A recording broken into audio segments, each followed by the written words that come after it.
ఇలా దేశంలో ఏ మూలకు పోయినా ఎక్కడికి పోయినా కేసీఆర్ అంటే ఒక మహానాయకుడు, త్యాగం చేసిన నాయకుడు అని చెప్పి మాట్లాడతారు.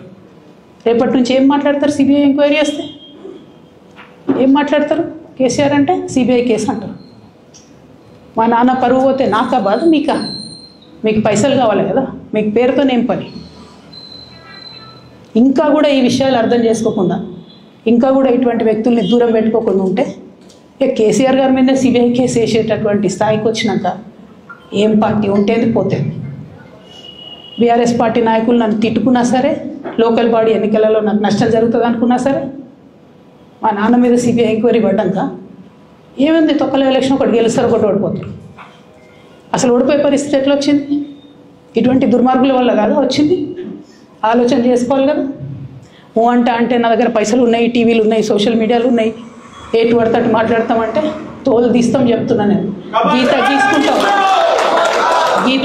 గీసుకుంటాం బిడ్డ. మీరు ఒక కమెంట్ పెడితే మేము 10 చేస్తాం.